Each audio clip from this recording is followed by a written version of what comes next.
This development suggests a significant escalation in military collaboration between Belarus, the Wagner mercenary group, and Russia. The decision to host joint military maneuvers in Brest, a city on the border with NATO member Poland, could be seen as a direct provocation towards NATO, and it further solidifies the alliance between Belarus's ruler, Alexander Lukashenko, and Russian President Vladimir Putin.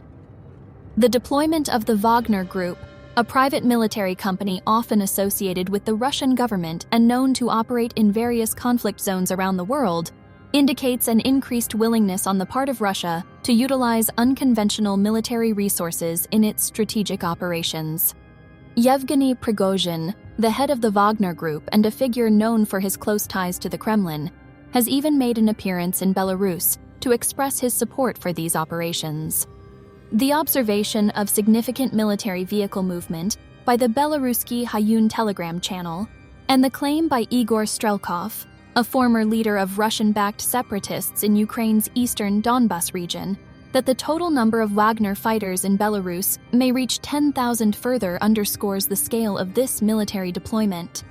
Overall, these events could signal a significant shift in the region's military dynamics, potentially exacerbating tensions with NATO and increasing the risk of wider conflict.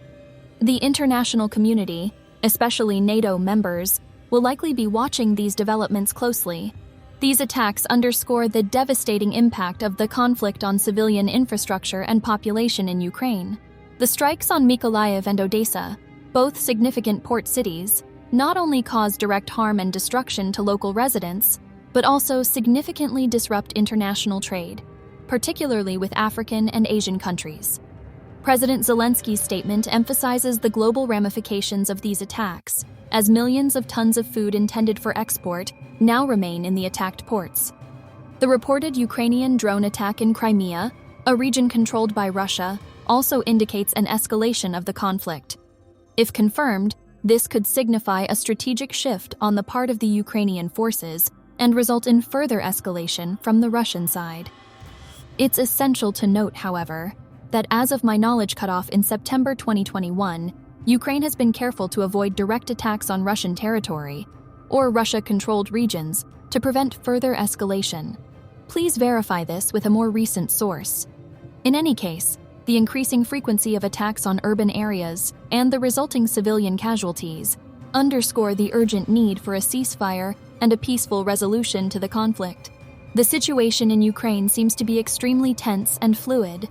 Ukrainian forces are demonstrating a determined resistance against the Russian military advances.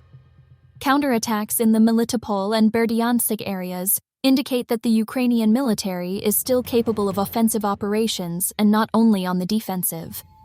This speaks to the tenacity and resilience of the Ukrainian forces. It's significant that the Ukrainian forces are holding their ground in previously regained positions and continuing to counteract the Russian bombardment through counter-battery fire. This suggests they are having some success in managing the tactical situation despite the intense pressure from Russian forces. However, the heavy use of missile and airstrikes by Russia indicates a high level of aggression and intent. The number of airstrikes and attacks involving MLR, multiple launch rocket systems, underscores the heavy artillery and air power Russia is deploying in this conflict. Overall, the situation seems to be one of intense conflict with a high level of violence on both sides. The ongoing fighting and airstrikes are likely causing significant civilian casualties and damage to infrastructure, escalating the humanitarian crisis in the region. As always, it's essential to note that the situation can change rapidly, and the information I've provided is based on the specific details given.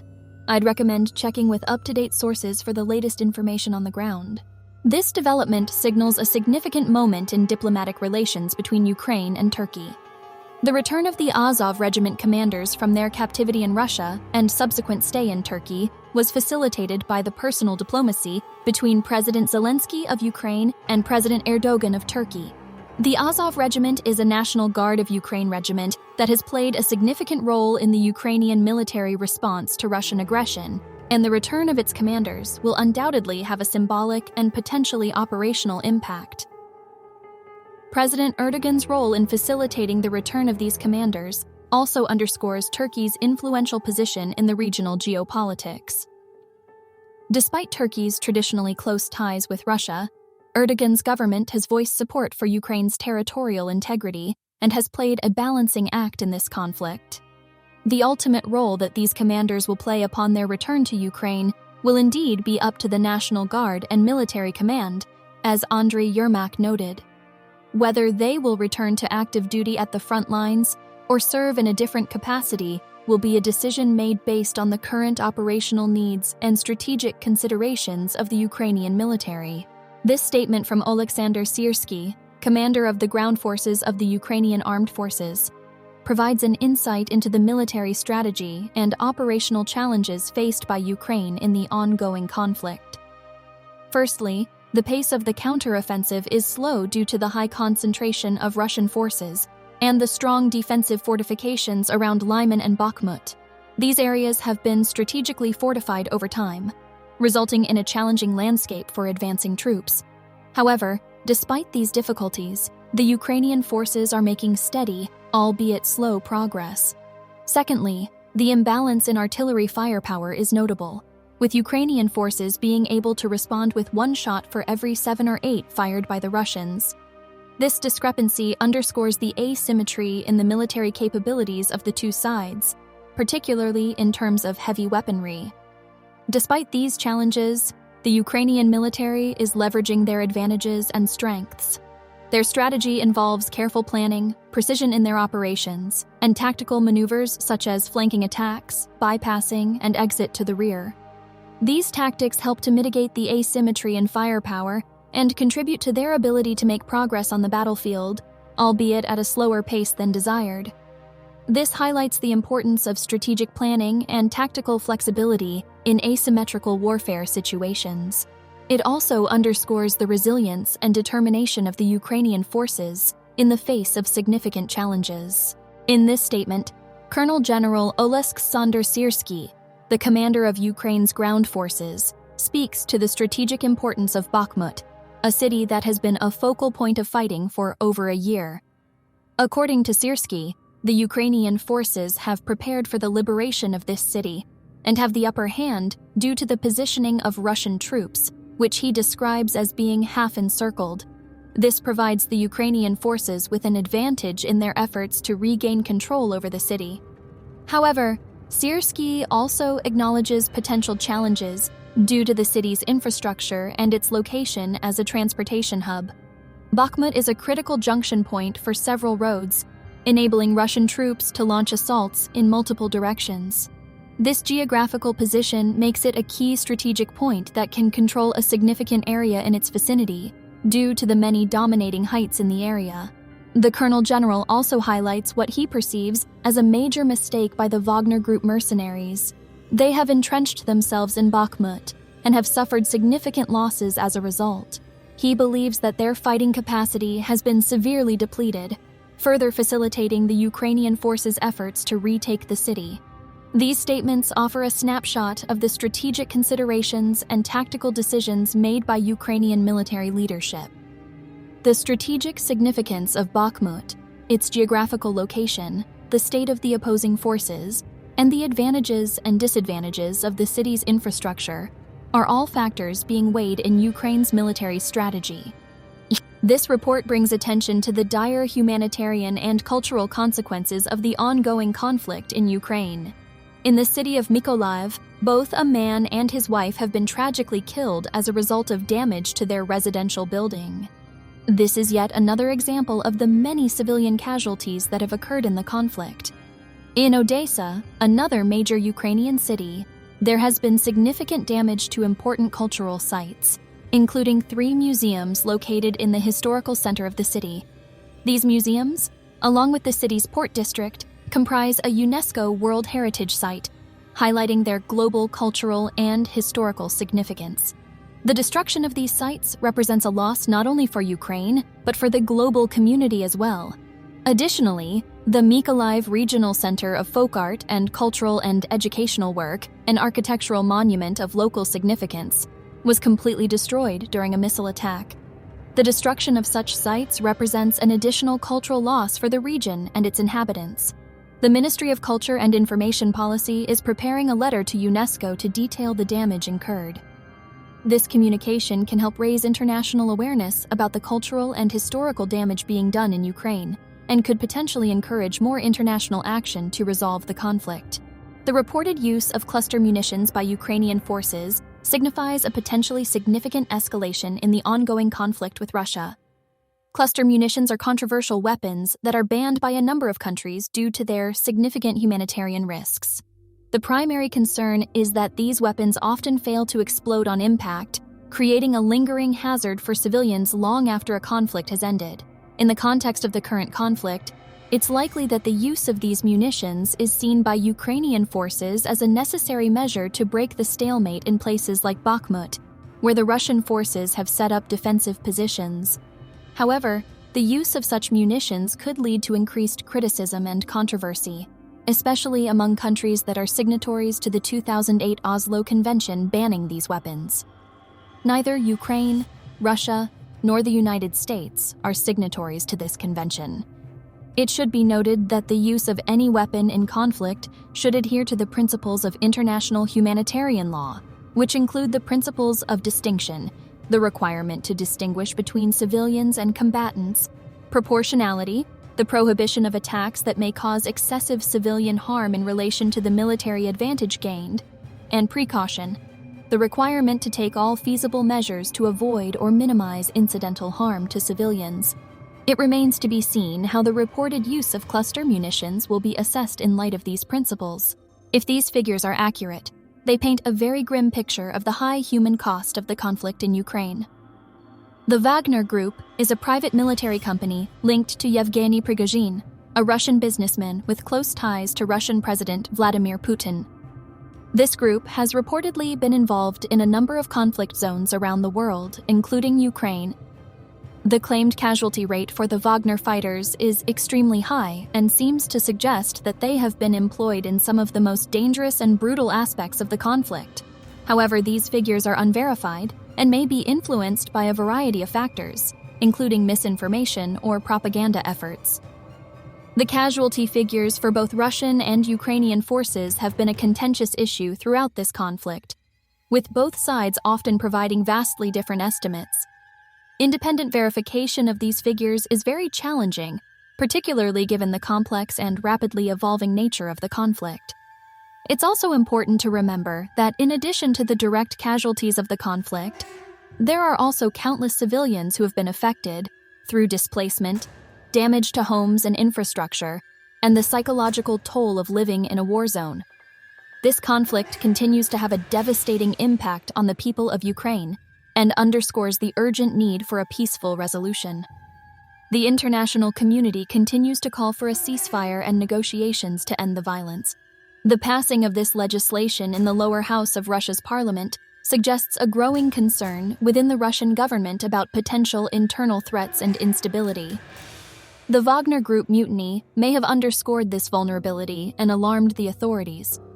The proposed new powers for the National Guard would significantly increase their capacity to respond to internal disturbances, potentially including protests or uprisings.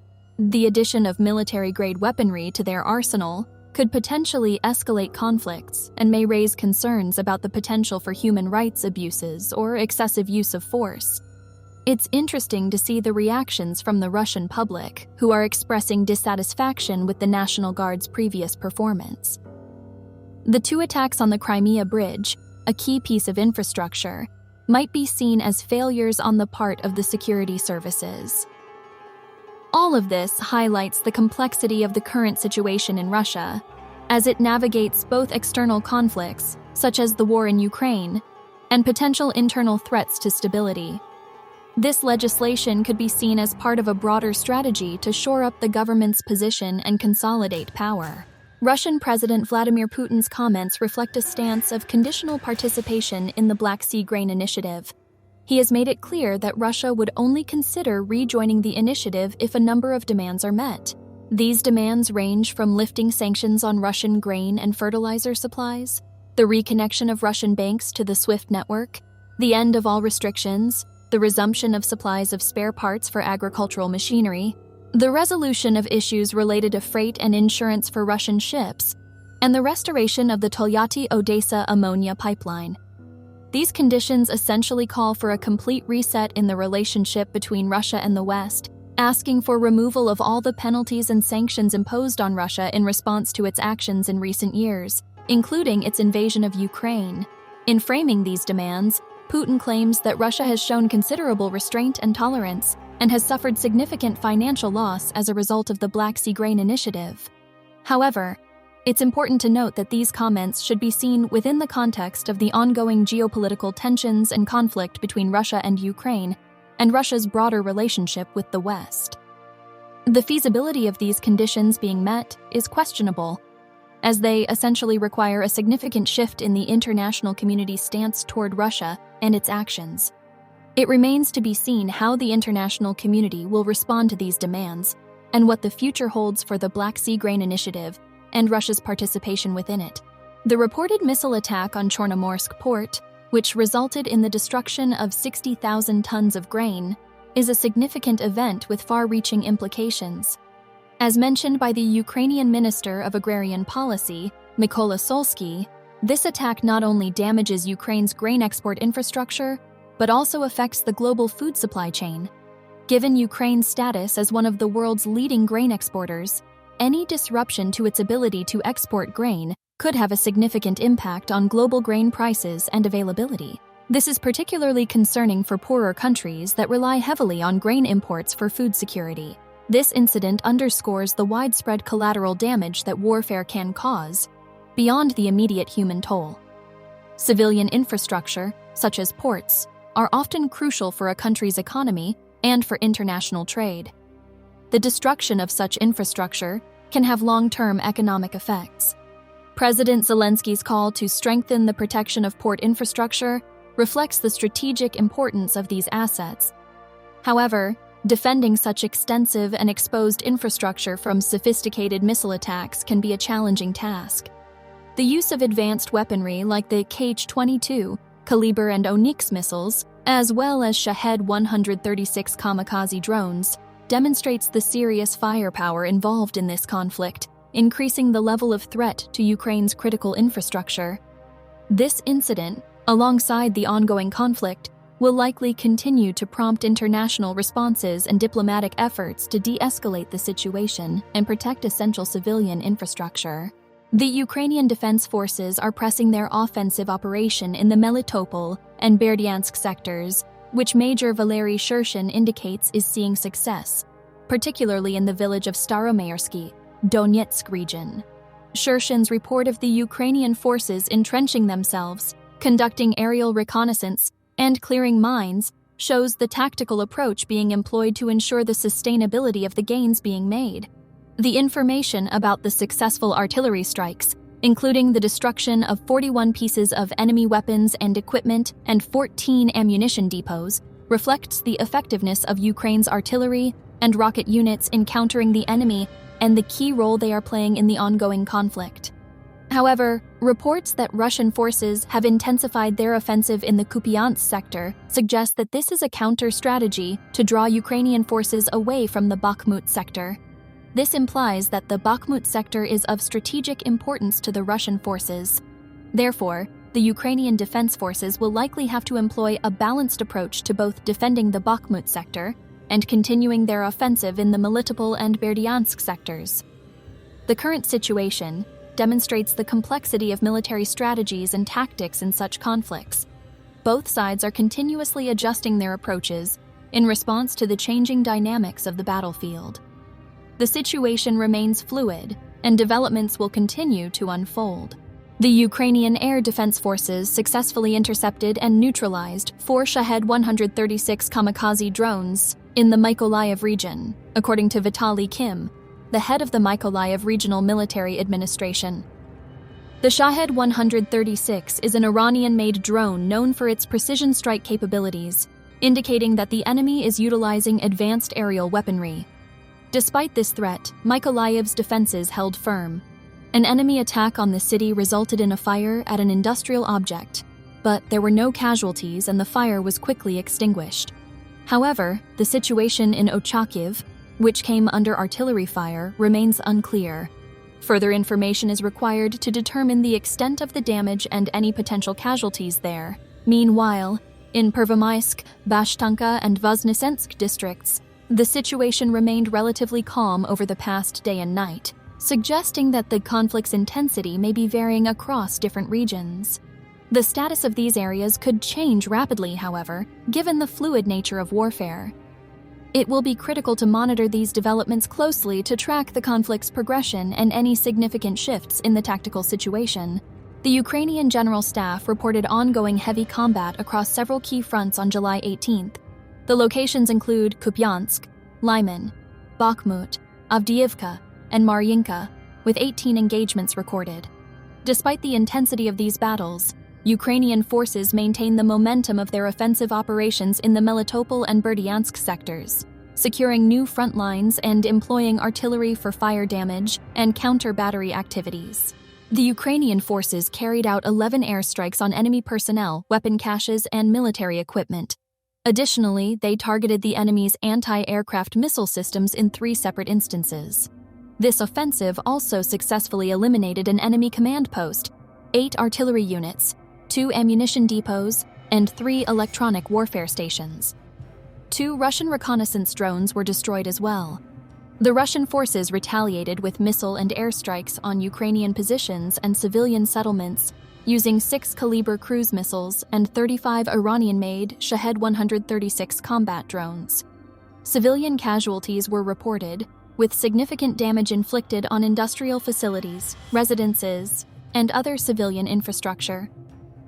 The Ukrainian defenses held firm in the Kupiansk sector, despite the Russian aerial and artillery strikes that targeted several settlements. The Ukrainian defense forces successfully repelled Russian advances near Bodanivka in the Bakhmut sector, withstanding significant aerial and artillery fire. In the Avdiivka sector, Russian forces launched an airstrike and artillery fire on several settlements. Despite the pressure, Ukrainian defense forces managed to prevent Russian advancement near Maryinka and Krasnohorivka. In Shakhtarska, the Russian forces' attempts to regain lost positions were unsuccessful, resulting in retaliatory airstrikes and artillery fire on several settlements. Despite these aggressive actions, the Ukrainian forces continue to resist the invaders. Finally, in the Zaporizhzhia and Kherson sectors, the Russian army focused its efforts on stopping further Ukrainian advances. These defensive actions led to airstrikes on several districts and artillery strikes on more than 20 settlements. In summary, despite the increasing intensity of the Russian assault, the Ukrainian defense forces continue to resist effectively, holding key strategic positions and engaging in offensive operations where possible. The situation, however, remains extremely fluid and requires continuous monitoring to fully understand the implications of these developments.